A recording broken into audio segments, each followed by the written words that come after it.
بسم الله الرحمن الرحيم.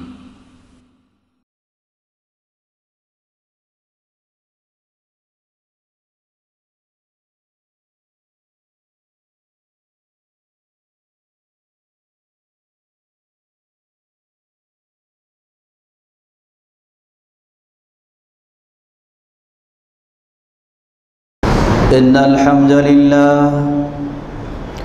الحمد لله نحمده ونستعينه ونستغفره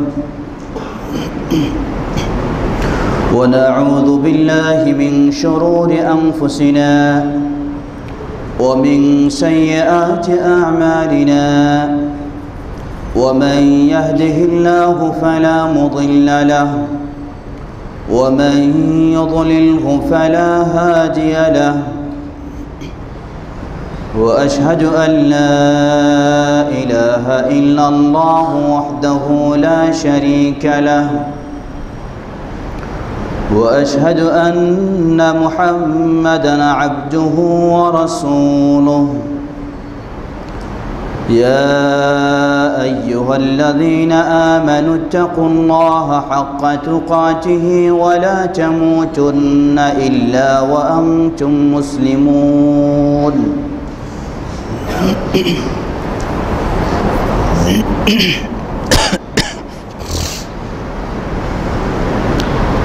يا أيها الناس اتقوا ربكم الذي خلقكم من نفس واحدة وخلق منها زوجها وبث منهما رجالا كثيرا ونساء واتقوا الله الذي تساءلون به والأرحام إن الله كان عليكم رقيبا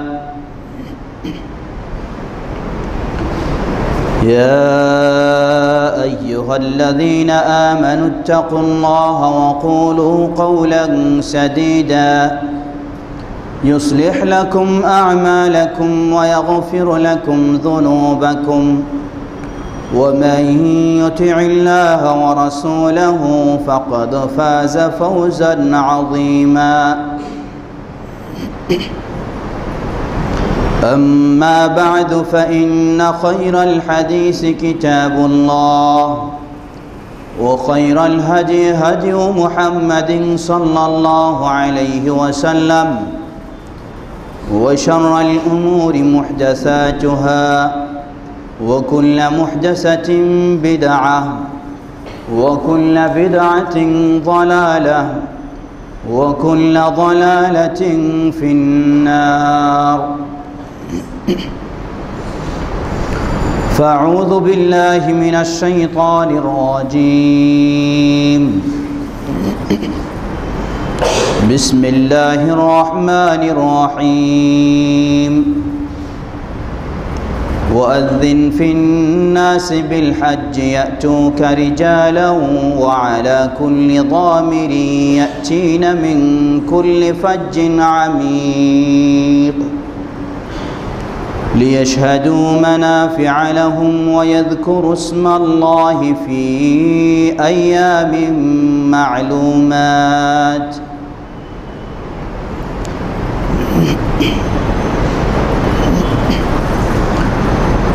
আলহামদুলিল্লাহ, শুরুতে আবার প্রশংসা জ্ঞাপন করছি আল্লাহ সুবহানাহু ওয়া তাআলার।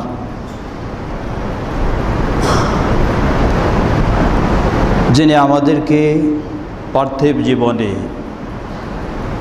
এবং পরকালীন জীবনে মুক্তির পথ হিসাবে আমাদের জন্য দিয়েছেন তার মনোনীত দিন ইসলাম, এবং সেই ইসলামের পথে যিনি আমাদেরকে চলার তৌফিক দান করেছেন, সেই ইসলামের পথেই প্রতিষ্ঠিত হওয়ার সুযোগ করে দিয়েছেন। ইসলামের বিধানের আলোকেই আজকে মসজিদে সালাতুল জুমা আদায় করার উদ্দেশ্যে যার তৌফিকে আসার সুযোগ লাভ করেছি, সেই আল্লাহ সুবহানাহু ওয়া তাআলার প্রশংসা জ্ঞাপনার্থে বলি আলহামদুলিল্লাহ। অতঃপর সালাতু সালাম পেশ করছি প্রিয় রাসূল মুহাম্মদ সাল্লাল্লাহু আলাইহি ওয়াসাল্লাম, তাঁর আসহাবি কেরাম, আহলি বাইত, শেষ দিবস পর্যন্ত তাঁর প্রতিটি একনিষ্ঠ অনুসারীদের উপর। সম্মানিত মুসল্লিবৃন্দ, আমরা সকলেই জানি পৃথিবীর বুকে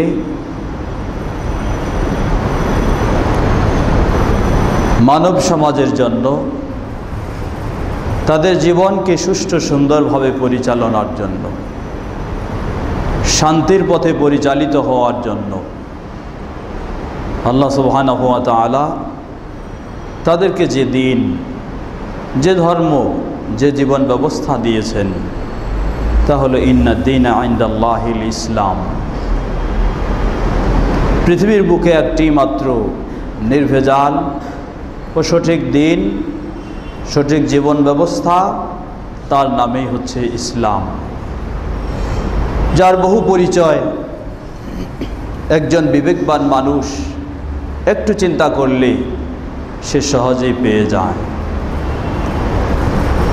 বর্তমান গোটা বিশ্বব্যাপী বিশ্বের বিভিন্ন অঞ্চল থেকে, বিভিন্ন দেশ থেকে, বিভিন্ন ভাষার মানুষ, বিভিন্ন গোত্রের মানুষ, বিভিন্ন কৃষ্টি কালচারের মানুষ, সেই স্বভাবের মানুষ সকলেই মুখে একটি বাণী উচ্চারণ করেই ছুটেছে একটি প্রাণকেন্দ্রের দিকে। সেই প্রাণকেন্দ্রই হচ্ছে মুসলিম উম্মাহর জন্য, গোটা বিশ্ববাসীর জন্য বাইতুল্লাহিল হারাম। গোটা বিশ্বব্যাপী সাদা মানুষ বলেন আর কালো মানুষ বলেন, বাংলা ভাষী বলেন আর ইংরেজি ভাষী বলেন, ধনী আর গরিব, শিক্ষিত আর অশিক্ষিত, যাদের এই আল্লাহ সুবহানাহু ওয়া তাআলা সেখানে পৌঁছা পর্যন্ত যাওয়ার মতো সামর্থ্য দিয়েছেন, তারা সকলেই ইব্রাহিম আলাইহিস সালাতু ওয়াস সালাম আল্লাহর নির্দেশে যেদিন এ আহ্বান জানিয়েছিলেন, সেদিন থেকে পর্যায়ক্রমে তারা সকলেই ছুটে চলেছে সেই বাইতুল্লাহর দিকে। লব্বাইক আল্লাহুম্মা লব্বাইক, লব্বাইক লা শারীকা লাকা লব্বাইক, ইন্নাল হামদা ওয়ান নি'মাতা লাকা ওয়াল মুলক লা শারীকা লাক। এই স্লোগান দিতে দিতে স্বদেশে যে চিন্তার এই মানুষ হোক না কেন, স্বগৃহে যে মতবাদেই সে বিশ্বাসী হোক না কেন,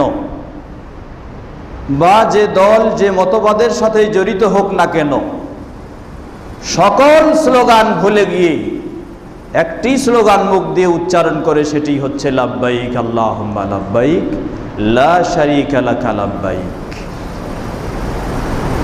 ধর্ম নিরপেক্ষতাবাদে বিশ্বাসী হোক আর জাতীয়তাবাদে বিশ্বাসী হোক, আর যেই বিশ্বাসী যেই দাবি করুক না কেন, সেখানে তার কোনো ধর্ম নিরপেক্ষতাবাদও চলে না, অচল। সেখানে তার জাতীয়তাবাদীও চলে না, সেটাও অচল। সেখানে আরও কোনো মতবাদ, আরও কোনো চিন্তা, আরও কোনো দল ও গোষ্ঠীর পরিচয় সেখানে খাটে না। একটি শুধু কথা, একটি চিন্তা, একটি মতবাদ, একটি বিশ্বাস, একটি স্লোগান, একটি শুধু আহ্বান, সেটি হচ্ছে আল্লাহ সুবহানাহু ওয়া তাআলার কাছে।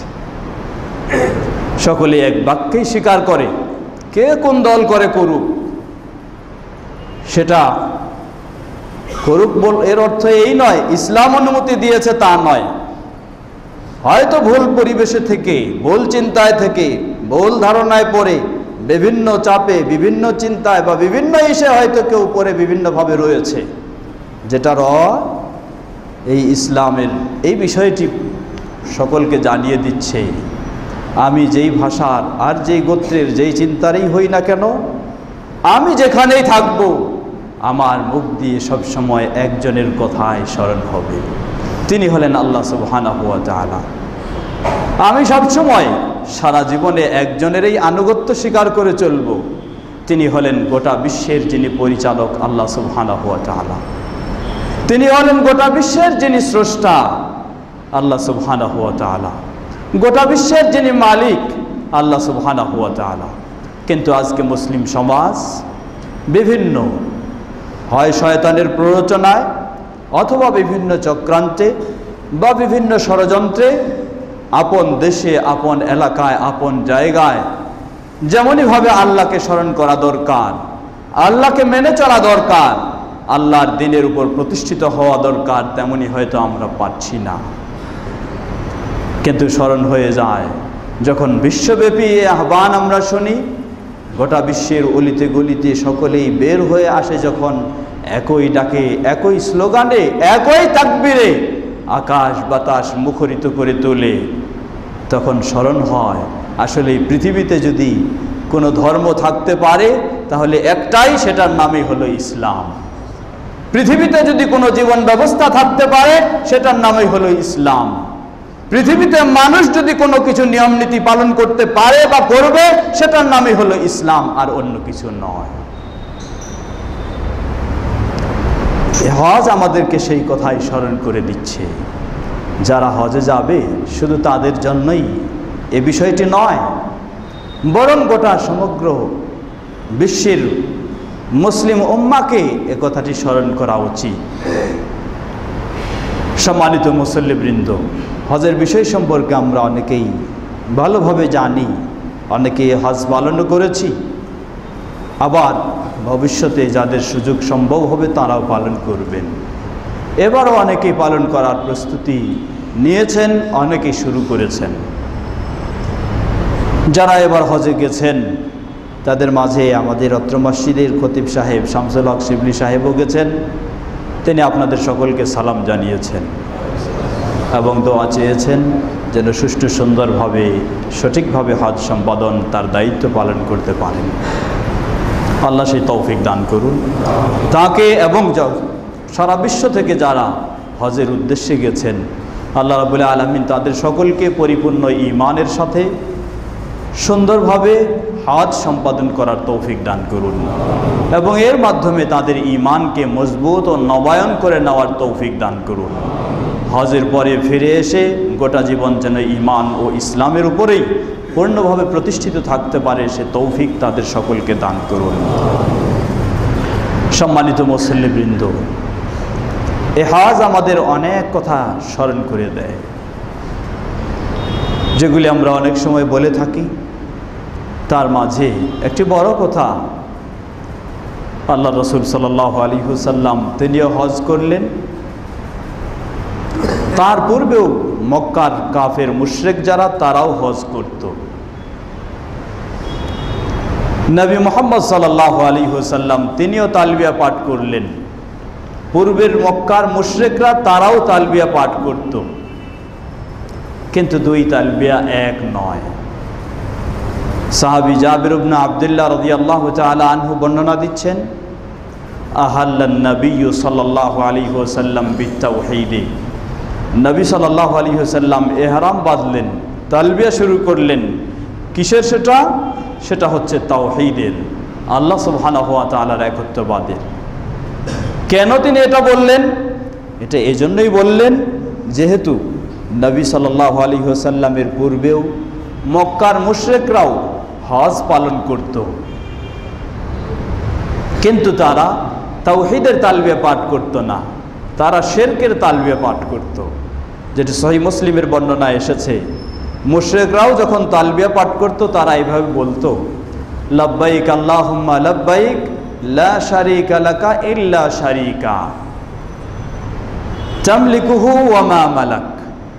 তারা বলতো, হে আল্লাহ, আপনার দরবারে হাজির, আপনার কোনো শরীক নাই, তবে একজন শরীক আছে।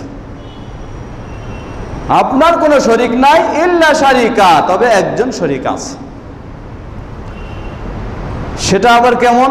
তার ক্ষমতা কতটুকু? আবার বলে দেয়, তামলিকুহু ওয়া মা মালাক, সেই শরীকটারও মালিক হলেন আপনি। মানে গোটা বিশ্বের মালিক আল্লাহ সুবহানাহু ওয়া তাআলা, এটা স্বীকার করতেছে কিন্তু সরাসরি ভাবে নয়। কেন এই মুশরিক সমাজ এই তালবিয়া পাঠ করত? এই তালবিয়া পাঠ করত এই জন্যই,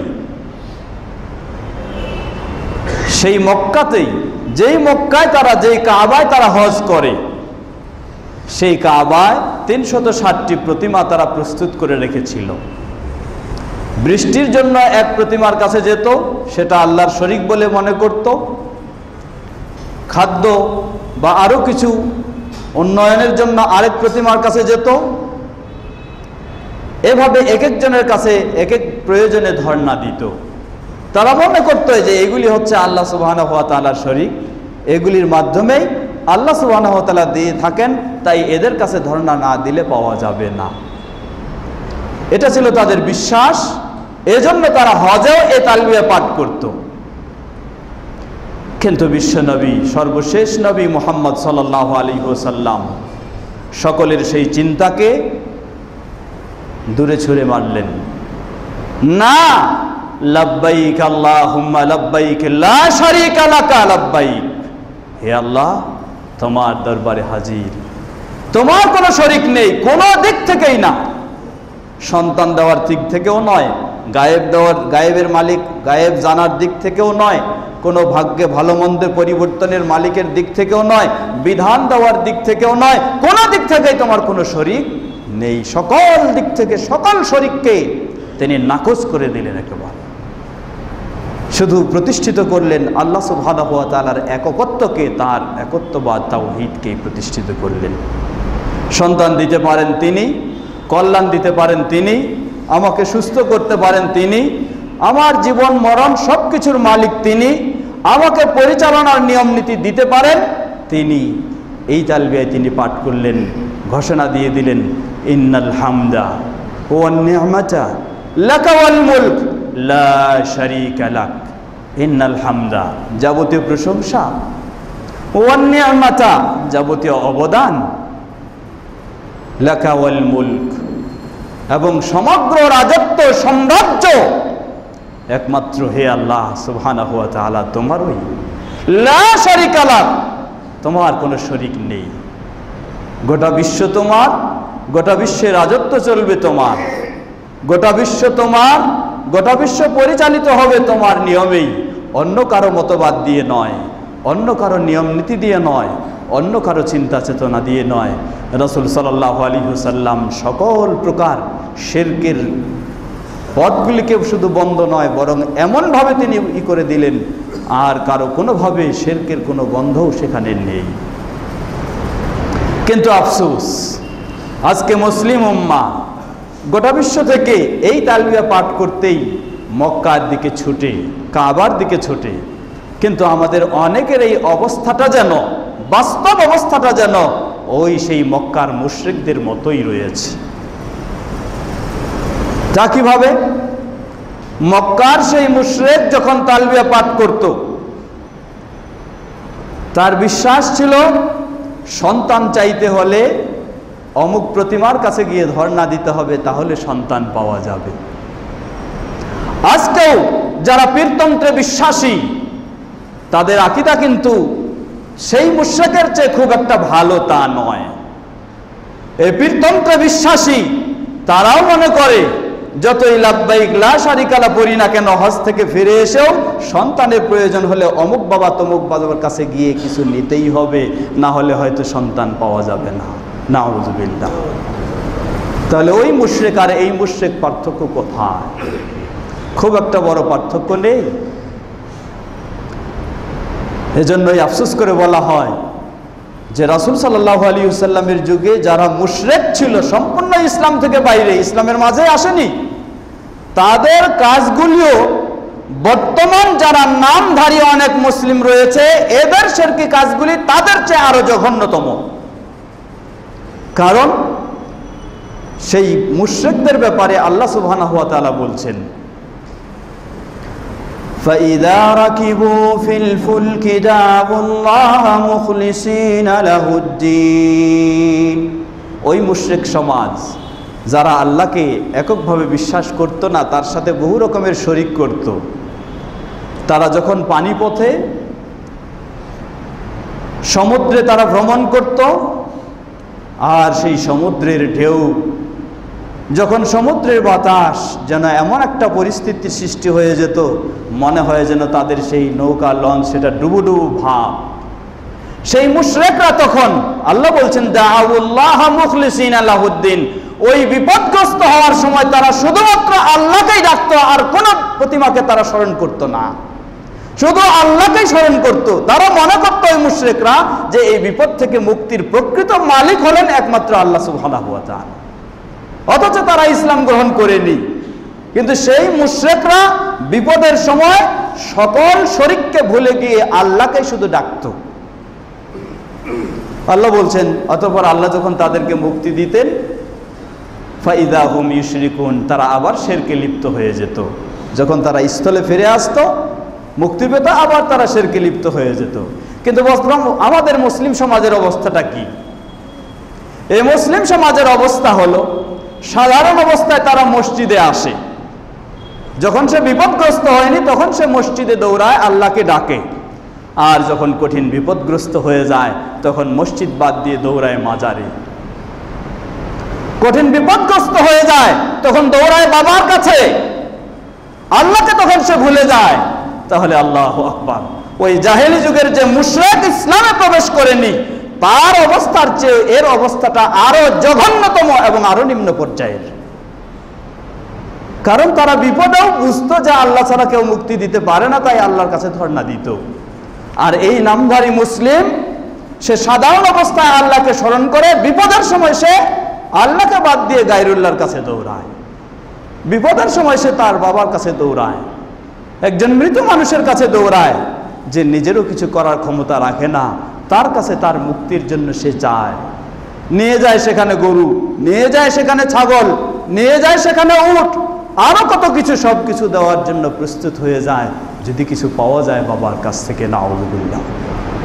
এই মুসলিমও ওই হজ্জের সময় লাব্বাইক আল্লাহুম্মা লাব্বাইক লা শারীকা লাকা লাব্বাইক এই তালবিয়া পাঠ করে আসে, কিন্তু তার ভিতরের পরিবর্তন হয় না। তাই এই হজ থেকে যদি আমরা এই শিক্ষা গ্রহণ না করতে পারি তাহলে শতবার হজ করলেও আমাদের জীবনের অপরাধগুলিকে ক্ষমা করে নেওয়া এবং জান্নাতি হওয়ার আশা করাটা খুব কঠিন। একইভাবে যারা পীরতন্ত্রে বিশ্বাসী তারা, আর যারা বিভিন্ন তন্ত্রে মন্ত্রে বিশ্বাসী, ইসলামী বিধানে বিশ্বাসী নয়, তাদেরও অবস্থাটা একই।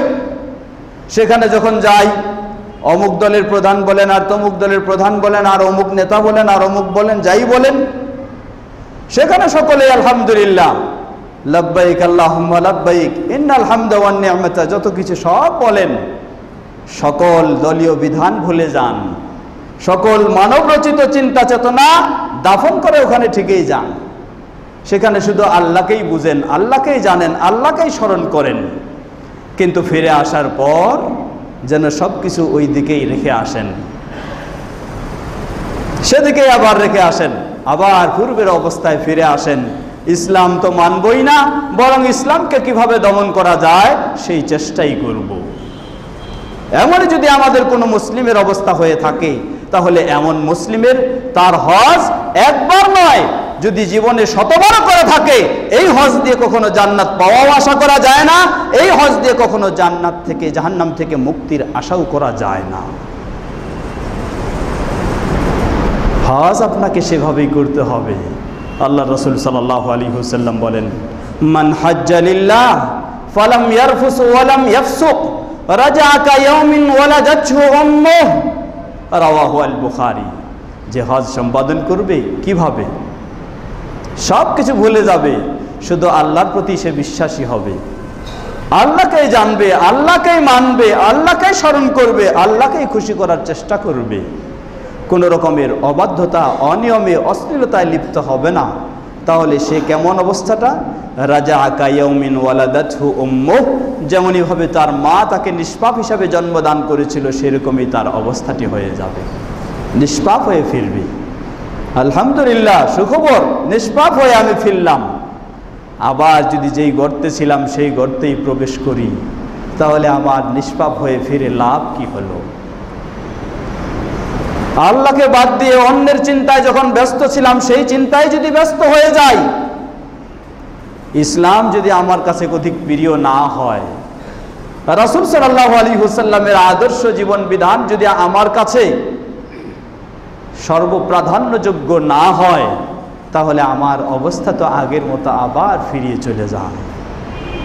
সম্মানিত মুসল্লিবৃন্দ, সুতরাং আমরা গোটা বিশ্ববাসীকে একথা স্মরণ করে দিতে চাই। আসুন, এ হজ আমাদেরকে জানিয়ে দিচ্ছে পৃথিবীর বুকে একটি মাত্র সঠিক ধর্ম, নির্ভেজাল জীবন ব্যবস্থা, নির্ভেজাল দিন, সেটার নামই হচ্ছে ইসলাম। এছাড়া যত রয়েছে সবগুলি হলো বাতিল। অতএব সেই ইসলামের দিকেই আমাদেরকে অগ্রসর হতে হবে। আর সেই ইসলাম এমন নয় সকালবেলা মানব একজনের বিধান, দুপুরবেলা মানব আরেকজনের বিধান, এমনভাবে ইসলাম কখনো মানা যায় না।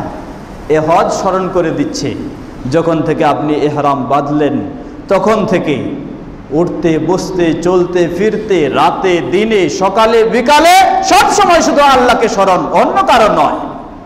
অতএব এই ইসলামে স্মরণ করে দিচ্ছি, আমি যদি সত্যিকারী মুসলিম হতে চাই তাহলে উঠতে বসতে সকাল বিকাল সন্ধ্যা রাত সব সময় একমাত্র আল্লাহ ছাড়া অন্য কারো আনুগত্য করতে পারি না।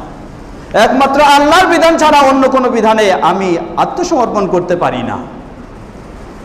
একমাত্র আল্লাহর দিন ছাড়া অন্য কোনো দিন, অন্য কোনো মতবাদ আমি গ্রহণ করতে পারি না। যদি করি তাহলে আমার ইসলাম কখনো ঠিক থাকতে পারে না। আল্লাহ সুবহানাহু ওয়া তাআলা স্পষ্ট বলেছেন, ওয়া মান ইয়াবতাগি গায়রাল ইসলামি দীনা ফালান ইউকবাল মিনহু ওয়া হুয়া ফিল আখিরাতি মিনাল খাসিরিন। ওয়া মান ইয়াবতাগি গায়রাল ইসলামি দীনা, ইসলামকে বাদ দিয়ে যে দিন হিসাবে অন্য কিছু গ্রহণ করতে চাইবে, ইসলামকে বাদ দিয়ে নিজের জীবন পরিচালনার জন্য, নিজের দেশ পরিচালনার জন্য, নিজের সমাজ পরিচালনার জন্য, নিজের পরিবার পরিচালনার জন্য যে অন্য বিধানকে গ্রহণ করতে চাইবে, আল্লাহ সুবহানাহু ওয়া তাআলা তার এই কর্মকাণ্ড, এই চিন্তা চেতনা কখনো কবুল করবেন না। আর আখিরাতে হবে সে অবশ্যই ক্ষতিগ্রস্তদের অন্তর্ভুক্ত। সুতরাং আমরা বিশ্ববাসীকে এই আহ্বান জানাতে চাই, এই হজ আমাদেরকে যে কথা স্মরণ করে দিচ্ছে, সেখানে আমরা যাওয়ার সময় যেমন আল্লাহকে ছাড়া কাউকে জানি না, আল্লাহকে ছাড়া কাউকে মানি না, এমনই অবস্থা হয়ে যায়। আমি একজন মুসলিম যদি সত্যি হতে চাই, আল্লাহর প্রিয় যদি হতে চাই, জান্নাত যদি পেতে চাই, জাহান্নাম থেকে বাঁচতে যদি চাই, পৃথিবীতে শান্তি ও আখিরাতে শান্তি যদি পেতে চাই, তাহলে আমার জীবনের সর্বাবস্থায় আল্লাহকে ছাড়া অন্য কাউকে মানি না, মানব না, এমনই প্রতিজ্ঞা হতে হবে, এমনই আমার কথা ও কাজ হতে হবে। আল্লাহ আমাদের সকলকে সে তৌফিক দান করুন। আমিন ওয়া আখিরু দাওয়ানা আলহামদুলিল্লাহি রাব্বিল আলামিন ওয়া সাল্লাল্লাহু আলাইহি ওয়া সাল্লাম। আলহামদুলিল্লাহ ওয়াসসালাতু ওয়াসসালামু আলা রাসূলিল্লাহি আম্মা বা'দ। সম্মানিত মুসল্লিবৃন্দ, হজ এমনইভাবে আমাদেরকে আরও অনেক বিষয় স্মরণ করে দেয়, অনেক বিষয় শিক্ষা দেয়। আল্লাহ রাসূল সাল্লাল্লাহু আলাইহি ওয়াসাল্লাম যখন বিদায় হজ সম্পাদন করলেন, সাথে 1,25,000 অথবা 1,45,000 নারী পুরুষ সাহাবী অংশগ্রহণ করেছিলেন এই হজ্জে। সকল প্রেক্ষাপটে রাসূল সাল্লাল্লাহু আলাইহি ওয়াসাল্লাম একটি কথা বারবার বললেন, মক্কাতেও সেই কথা বললেন, মিনায় ওই কথাই বললেন, আরাফাতে একই, মুজদালিফায় একই, সব জায়গায় শুধু বললেন, খুযু আন্নি মানাসিকাকুম, আমার কাছ থেকে তোমাদের হজ পালনের নিয়ম নীতিগুলি শিখে নাও, জেনে নাও। কারণ রাসূল সাল্লাল্লাহু আলাইহি ওয়াসাল্লামের পদ্ধতি অনুসরণ করে যদি হজ পালন না করা হয়, তাহলে সেই হজ কবুলের কোনো আশা করা যায় না। যেটি অন্য হাদিসে স্পষ্টভাবে বলেন তিনি, মান আমিলা আমালান লাইসা আলাইহি আমরুনা ফাহুয়া রাদ, যে ব্যক্তি এমন কোনো আমল করবে যেই আমলের ক্ষেত্রে আমাদের নিয়ম নীতি নির্দেশনা নেই, যত বড়ই নির্দেশনা থাকুক তার বুজুর্গের, তার পীর সাহেবের, তার ওলিয়া উলিয়ার, তার গাউস কুতুবের, কিন্তু আমাদের যদি না থাকে, অর্থাৎ নবী সাল্লাল্লাহু আলাইহি ওয়াসাল্লাম ও খুলাফায়ে রাশিদিন তাদের, ফাহুয়া রাদ্দুন, তাহলে সেটি ছুঁড়ে মারা হবে তার দিকে। আল্লাহ সুবহানাহু ওয়া তাআলার কাছে কখনো গ্রহণযোগ্য হওয়ার আশা করা যায় না। এজন্যই রাসূল সাল্লাল্লাহু আলাইহি ওয়াসাল্লাম হজ্জের প্রতিটি প্রেক্ষাপটে, প্রতিটি কাজের ক্ষেত্রে তিনি সরাসরিভাবে ঘোষণা দিয়ে দিলেন, আমার কাছ থেকে তোমরা তোমাদের হজের নিয়মগুলি জেনে নাও। সম্মানিত মুসল্লিবৃন্দ, আমরা সবাই জানি রাসূল সাল্লাল্লাহু আলাইহি ওয়াসাল্লামের শেখানো নিয়ম পদ্ধতি অনুযায়ী হজ করার চেষ্টা অবশ্যই করতে হবে। কে কোন মাযহাবে রয়েছে সেখানে এসে কথা বললে চলবে না। যদি বলি আমি মাযহাবে রয়েছি, শাফি মাযহাবের মানুষ, ইমাম শাফি যেই নিয়ম দিয়েছেন সেটাই আমি পালন করব, রাসূল সাল্লাল্লাহু আলাইহি সাল্লামের নিয়মটাকে অত পালন করতে পারছি না, 100% নিশ্চিত হয়ে যান আপনার হজের জন্য বলা হবে, এটা আপনার দিকে ছুঁড়ে মারা হবে, আল্লাহর কাছে গ্রহণযোগ্য হওয়ার আশা করা যাবে না। যদি কেউ বলি আমি হানাফি মাযহাবের মানুষ, আমাকে আমার মাযহাব অনুযায়ী করতে হবে, রাসূল সাল্লাল্লাহু আলাইহি ওয়াসাল্লামের নিয়ম অনুযায়ী পারছি না, একই আপনার জবাব পাবেন, সেটি আপনার দিকেই ছুঁড়ে মারা হবে, আল্লাহ সুবহানাহু ওয়া তাআলার কাছে কবুলের আশা করা যায় না। মালিকি মাযহাব বলেন, হাম্বলি মাযহাব বলেন, আর যেই মাযহাব বলেন না কেন, আপনি যদি বলেন আমি তো অমুক পীর সাহেবের মুরিদ, সেই তরিকা ছাড়া তো আর অন্য কোনো তরিকা মানি না, না, আপনি যদি মুহাম্মদ সাল্লাল্লাহু আলাইহি ওয়াসাল্লামের তরিকা না মানেন, সেই তরিকা অনুযায়ী হজ না করেন, নিশ্চিত হয়ে যান, জেনে নিন আপনার এই হজ কখনো আল্লাহর কাছে কবুল হওয়ার আশা করা যাবে না। সকল তরিকা, সকল মত ও দল সবকিছু বর্জন করে আপনাকে আত্মসমর্পণ করতে হবে আল্লাহর পক্ষ থেকে প্রেরিত মুহাম্মদ সাল্লাল্লাহু আলাইহি ওয়াসাল্লাম তার নিয়ম নীতিতেই আপনাকে হজ সম্পাদন করতে হবে, তাহলে আপনি কবুল হওয়ার আশা করতে পারেন। এই শিক্ষা আমাদেরকে জেনে নেওয়া উচিত। এটি শুধু হজের বিষয় নয়, সকল বিষয়ে। আপনি সালাত আদায় করবেন কার তরিকায়, সালাত আদায় করবেন কার নিয়মে, আপনি সিয়াম পালন করবেন, যাকাত দিবেন কার তরিকায়, কার নিয়মে, যদি সেগুলি রাসূল সাল্লাল্লাহু আলাইহি ওয়াসাল্লামের তরিকায় তার নিয়মে না হয়, তাহলে হজ যেমন কবুল হওয়ার আশা করা যায় না, আপনার সালাত যাকাতও তেমনি ভাবে কবুল হওয়ার আশা করা যায় না। তাহলে এই হজ আমাদেরকে স্মরণ করে দিচ্ছে, আমরা যেই দল দাবি করি না কেন, আর যেই মত, যেই তরিকা, যেই মাযহাব, যেই গোত্রই দাবি করি না কেন, কোনো দাবি চলবে না, এক দাবিতে ফিরে আসতে হবে, সেটি হচ্ছে বিসমিল্লাহ ওয়া আলা মিল্লাতি রাসূলিল্লাহ, বিসমিল্লাহ ওয়া আলা মিল্লাতি রাসূলিল্লাহ। আপনি যেই তরিকার হন না কেন, সেই মিল্লাতে আপনি যেতে পারবেন না। আপনি যদি অমুক পীর সাহেবের মুরিদ হন, সেখানে বলা হবে না বিসমিল্লাহ ওয়া আলা মিল্লাতি ফুরফুরা, না, বিসমিল্লাহ ওয়া আলা মিল্লাতি চরমনাই, না, বিসমিল্লাহ ওয়া আলা মিল্লাতি সরসিনা, না, বিসমিল্লাহ ওয়া আলা মিল্লাতি রাসূলিল্লাহ বলতে হবে। সুতরাং জীবনের শেষ মুহূর্তটা যদি আমার ভালো করতে চাই, ওই মুহূর্তে যেমনই হবে রাসূল সাল্লাল্লাহু আলাইহি ওয়াসাল্লামের মিল্লাতে আমাকে ফিরে আসতে হবে, জীবনের পূর্ব অবস্থাও আমাকে সব মিল্লাত, সব তরিকা, সব চিন্তা বর্জন করে রাসূল সাল্লাল্লাহু আলাইহি ওয়াসাল্লামের তরিকায় যদি ফিরে আসতে পারি, তাহলে আমি হব সফল কাম। আমার জীবনের সকল আমলগুলি তখনই আল্লাহর কাছে কবুল হওয়ার আশা করা যাবে। আল্লাহ রাব্বুল আলামিন এই হজ থেকে আমাদেরকে সেই শিক্ষা গ্রহণ করে আমাদের জীবনকে, আমাদের ইসলামকে সেভাবেই যেন পালন করতে পারি। আল্লাহ আমাদের সকলকে সে তৌফিক দান করুন। সম্মানিত মুসল্লিবৃন্দ, এই হজের কথা স্মরণ করুন। আল্লাহ রাসূল সাল্লাল্লাহু আলাইহি ওয়াসাল্লাম সেই বিদায় হজ্জের সেই আরাফার ময়দানে, সেখানে তিনি তার ভাষণে অনেক কথা বলেছিলেন। অর্থনৈতিক বিষয়ের নিয়ম নীতিও সেখানে উল্লেখ করেছেন।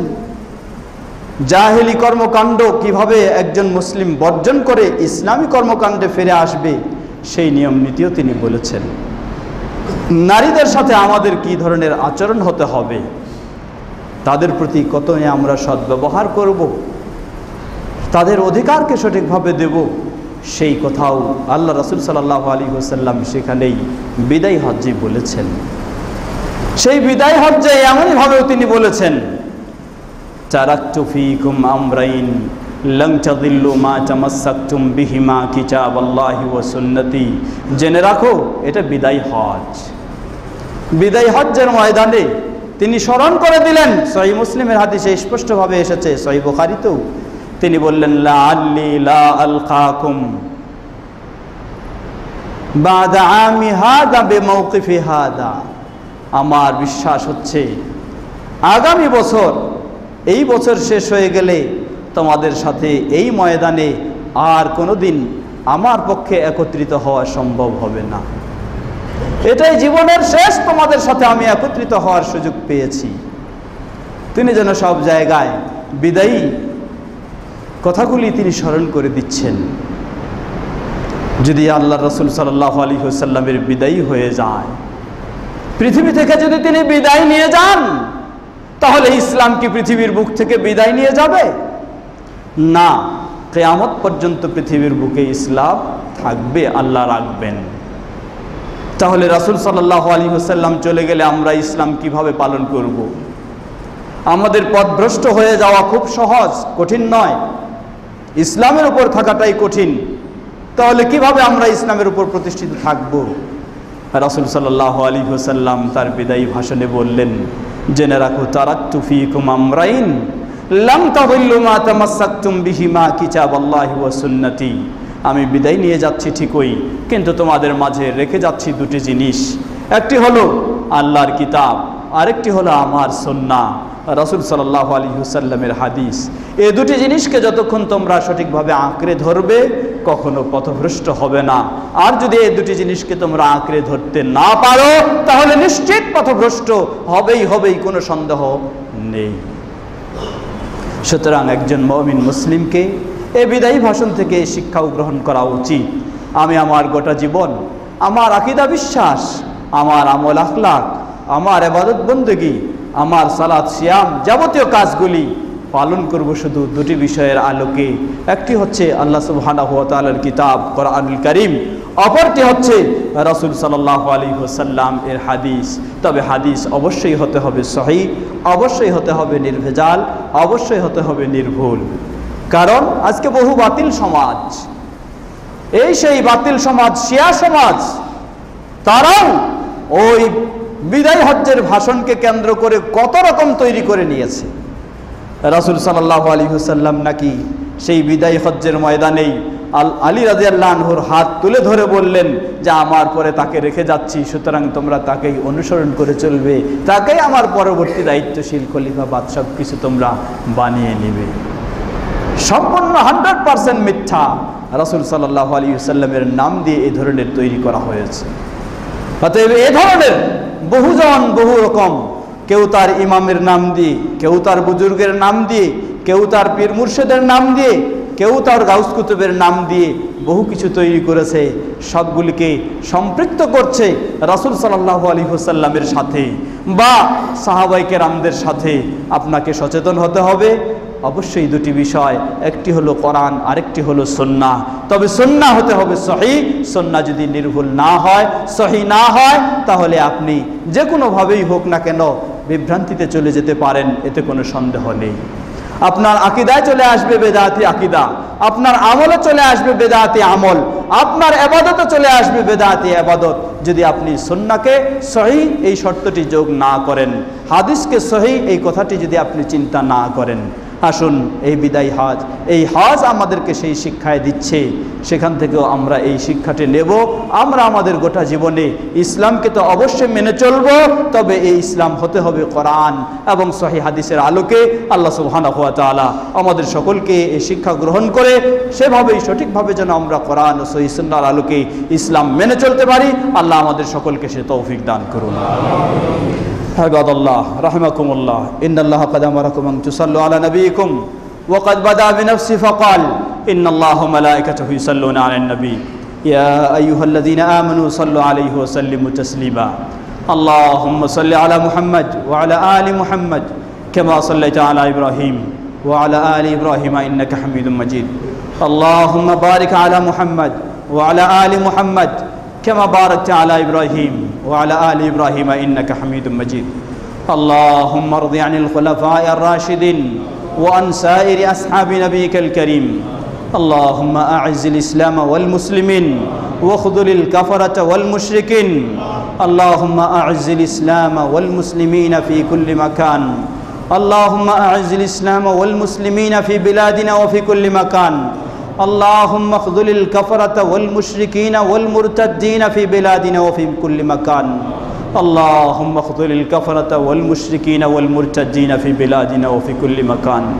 হে আল্লাহ, আমাদের দেশ সহ পৃথিবীর সর্বত্র ইসলাম ও মুসলিমদেরকে সমুন্নত করুন, ইসলাম ও মুসলিমদেরকে সুপ্রতিষ্ঠিত করুন, মুসলিমদেরকে কোরআন ও সহিহ সুন্নাহর আলোকে সর্বত্র পরিপূর্ণভাবে ইসলামের দিকে ফিরে আসার তৌফিক দান করুন। আমরা যেন পরিপূর্ণভাবে ইসলামের দিকে ফিরে আসতে পারি, সে তৌফিক আমাদেরকে দান করুন। আমরা যেন পরিপূর্ণভাবে আমাদের জীবন বিধান, জীবন আদর্শ হিসাবে ইসলামকেই মেনে নিতে পারি, পালন করতে পারি, সেই হেদায়েত আমাদেরকে দান করুন। আমাদের দেশের সর্বস্তরের মানুষদেরকে ইসলামের দিকে হেদায়েত দান করুন। সকলকে ইসলামের পক্ষে বলার, ইসলামের পথে চলার তৌফিক দান করুন। যাদের মাঝে ভিন্ন চিন্তা রয়েছে তাদেরকে হয় হেদায়েত দান করুন, অথবা তাদের ষড়যন্ত্রেই তাদেরকে ধ্বংস করে দিন। যারা ইসলামের বিপক্ষে, ইসলামের ভিন্ন চিন্তা করে বা কথা বলে, আল্লাহ রাব্বুল আলামিন আমাদের দেশে হোক বা পৃথিবীর যে কোনো জায়গায় হোক তাদেরকে ইসলামের দিকে হেদায়েত দান করুন, অথবা তাদেরকে হেদায়েত যদি তাদের ভাগ্যে না থাকে তাদের ষড়যন্ত্রেই তাদেরকে ধ্বংস করে দিন। আর মুসলিম উম্মাকে, মুসলিম সমাজকে, ইসলামের অনুসারীদেরকে সেই চক্রান্ত ষড়যন্ত্র থেকে হেফাজত করুন এবং তাদেরকে সেই বিপদ থেকে মুক্তি দান করুন। তাদেরকেও ঈমানের উপর সুপ্রতিষ্ঠিত হওয়ার তৌফিক দান করুন।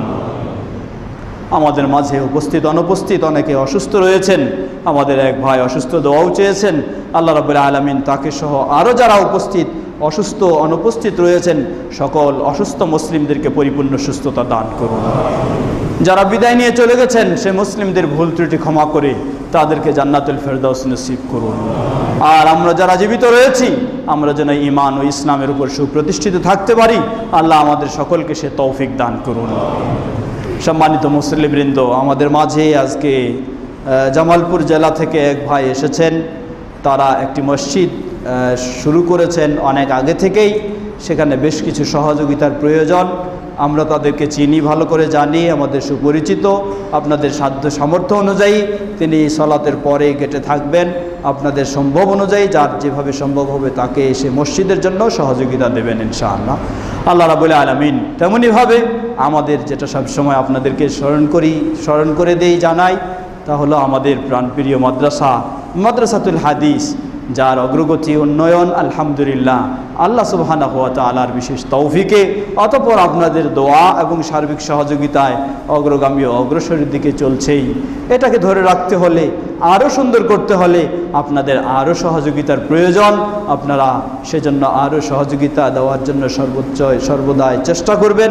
আল্লাহ রাব্বুল আলামিন সকলকে সে তৌফিক দান করুন এবং সকলের সেই সহযোগিতাগুলিকে কবুল করে নিন। যারা সহযোগিতা দিতে বিদায় নিয়ে চলে গেছেন সে মুসলিমদের ভুল ত্রুটি ক্ষমা করে জান্নাতুল ফিরদাউস নসিব করুন। আর যারা জীবিত রয়েছি তাদের এই সহযোগিতা যেন সাদকায়ে জারিয়া হয়, এটি যেন জান্নাত পাওয়ার একটি ওসিলা হয়, সেই হিসাবে কবুল করে নিন। সুবহানা রাব্বিকা রাব্বিল ইজ্জাতি আম্মা ইয়াসিফুন ওয়া সালামুন আলাল মুরসালিন ওয়াল হামদুলিল্লাহি রাব্বিল আলামিন।